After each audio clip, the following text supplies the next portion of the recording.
যারা অশ্লীল ভিডিও করছেন, যে সমস্ত মা বোনেরা, অ্যাকচুয়ালি নারীরা হচ্ছে মায়ের জাত।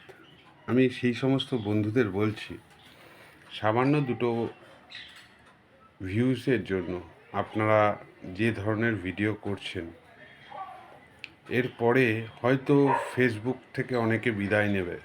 কারণ বলছি, দেখুন, আমরা যারা চাকরিজীবী তারা বাড়িতে থাকি না, সবসময় বাইরে থাকি, এবং যখন ঘরে ফিরি আমাদের যারা বাচ্চা কাচ্চা রয়েছে তারা একটু মোবাইলটা হাতে নেয় এবং ইউটিউব দেখে বা ফেসবুক দেখে। তাদের সামনে যখনই নিজের ফেসবুকটা ওপেন করতে যাই, তখন কিন্তু অটোমেটিকলি কিন্তু আমরা নিজেরাই লজ্জা পাই।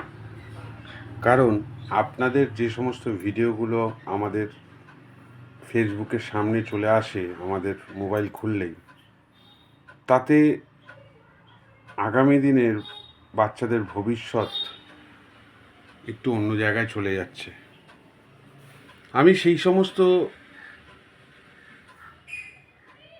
সম্মান দিয়েই আমি তাদেরকে বলছি, আমি কোনো বাজে কথা বলতে চাই না, কোনো কন্ট্রোভার্সিতে যেতে চাই না। সেই সমস্ত বন্ধুদের, সেই সমস্ত বোনদের আমি একটাই কথা বলবো, তোমরা সামান্য ইনকামের জন্য বা সামান্য ভিউজের জন্য তোমরা যে জিনিসটাকে, যে ধরনের কন্টেন্টটা তোমরা বেছে নিয়েছো, এবং তোমরাও জানো যে তুমি যে কন্টেন্টটা বানাচ্ছ তাতে 80% লোক কী ধরনের মন্তব্য করছে বা কী ধরনের কমেন্টস রাখছে, কমেন্টসগুলোও কিন্তু পড়া যায় না সেই পরিভাষায়। আমি সেই সমস্ত বোনদের বলবো, নিজেদের একটু পরিবর্তন করো। পরিবর্তন করলে সামান্য ভিউজের জন্য নিজেদের এতটা নিচে নামিও না। তোমরা তো নারী, তোমাদের সম্মান, তোমরা হচ্ছে সত্যি কথা মায়ের জাত। তাই নিজেদের সত্তাটাকে সামান্য ভিউজের জন্য, সামান্য অর্থের জন্য বিকিয়ে দিও না। আমার বার্তা যদি একটু ভালো লাগে,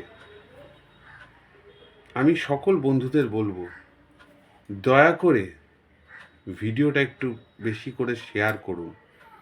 সেই সমস্ত মানুষরা যারা এই ধরনের অশ্লীল ভিডিও তৈরি করছেন সামান্য অর্থের জন্য, সামান্য ভিউজের জন্য, নিজেদের সেলিব্রিটি ভাবছেন, ছোট ছোট কাপড় পরে, ইভেন এমনও কিছু ভিডিও আসছে যেগুলো মুখে নেওয়া যাচ্ছে না, সেইগুলো ফেসবুকের পর্দায় বা সোশ্যাল মিডিয়া পর্দায় না করলেই মনে হয় খুব ভালো হয়। ভালো থাকবেন। যদি ভিডিওটা আপনাদের মনের মতো হয় একটু শেয়ার করবেন। আবার দেখা হচ্ছে অন্য ভিডিওতে। নমস্কার।